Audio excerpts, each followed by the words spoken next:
Warm up line क्या होता है, इसको पंप के डिस्चार्ज में क्यों लगाते हैं, सक्शन में क्यों नहीं लगा सकते हैं, इसका वर्किंग डिजाइन क्या होता है, इसका साइज कम क्यों होता है मेन लाइन से, इसके फायदे क्या है, ये टेक्निक किसने दिया और इसका पर्पस क्या होता है इसका लगाने का, ये सब की जानकारी इस वीडियो में आज हम डालेंगे। तो चलिए इस वीडियो को शुरू करते हैं।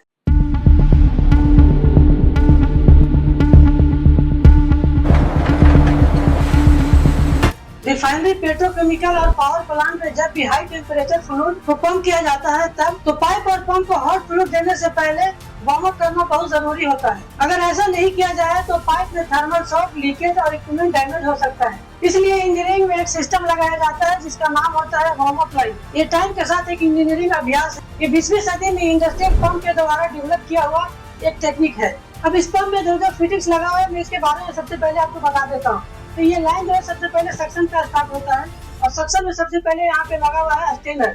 स्टेनर में जो प्रोडक्ट होता है जाने से पहले यहीं पे रोक देता है और इसे यहाँ से नीचे निकल जाता है। उसके बाद यहाँ पे आप देख रहे होंगे यहाँ पे रिड्यूसर लगा हुआ है। पंप के सक्शन में इसेंट्रिक रिड्यूसर लगाया जाता है। यहाँ पे आप देख रहे हैं कि उसके बाद चला आता है पंप में, ये सक्शन में कनेक्ट हो गया। उसके बाद यहाँ से जाता है डिस्चार्ज लाइन में।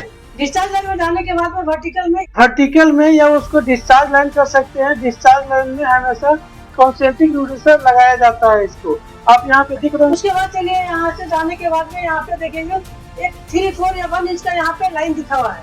ये जो है ये वार्म अप लाइन कहा जाता है। ये वार्म अप लाइन लगा है और लगाया क्यों जाता है इसको आपको वीडियो में आपके लास्ट में बताऊंगा ये लगाया क्यों जाता है। अब उसके बाद में यहाँ पे देख रहे हैं यहाँ पे चेक वाल्व लगा हुआ है। ये एक चेक वाल्व है और चेक वाल्व के दोनों के बीच में वार्म अप लाइन लगा हुआ है। इस लाइन को वार्म अप लाइन कहते हैं। इस वार्म अप लाइन में यहाँ पे एक वाल्व लगाना बहुत इंपॉर्टेंट होता है। अब इम्पोर्टेंट क्यों होता है इसके वीडियो में आपको मैं बताऊंगा।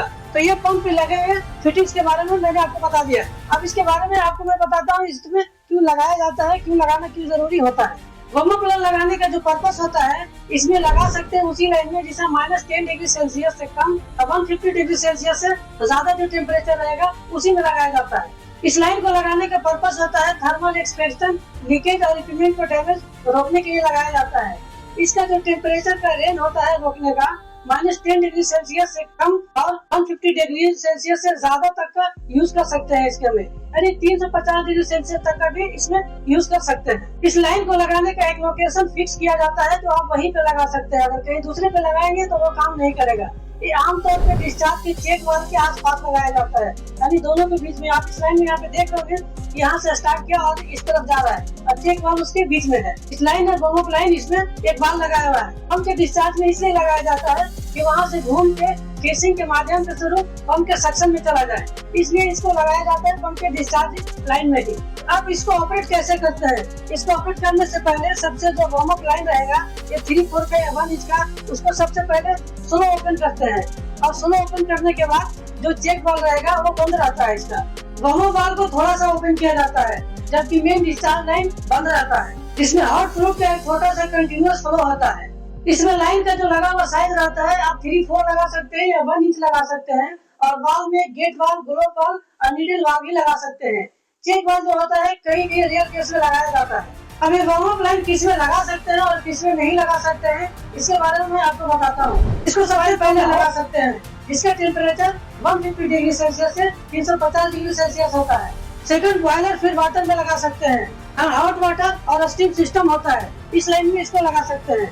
तीसरा नंबर आता है कंडेंसेट पंप में। स्टीम सिस्टम में कंडेंसेट होता है इसलिए इसको कई बार वार्म अप किया जाता है। चौथा होता है हेवी ऑयल पंप में, जैसे इसमें फर्नेस ऑयल पंप में, बिटुमिन में, क्रूड ऑयल हाई टेम्परेचर में, बिटुमिन में भी यूज किया जाता है। इसको कौन से पंप में नहीं लगा सकते हैं वार्म अप लाइन, ये इसके बारे में मैं आपको बताता हूँ। पहला आता है कूलिंग वाटर पंप में, दूसरा आता है फायर वाटर पंप में, तीसरा आता है ट्रांसफर पंप में जिसका नॉर्मल टेम्परेचर होता है और चौथा आता है यूटिलिटी वाटर पंप में। तो मैं इसको बहुत आसान भाषा में आपको बता देता हूँ लगा सकते हैं और क्यों नहीं लगा सकते हैं। अगर फ्लूइड यानी कि प्रोडक्ट जो भी लाइन में आ रहा है बहुत गर्म है और थर्मल एक्सपेंशन का खतरा ज्यादा है तो आप इसको लगा सकते हैं वार्म अप लाइन। और अगर फ्लूइड यानी जो प्रोडक्ट पाइप से जा रहा है और वो नॉर्मल हो और उस लाइन में थर्मल शॉक नहीं हो तो इस लाइन में लगाना नहीं है, कोई जरूरत नहीं लगाने का।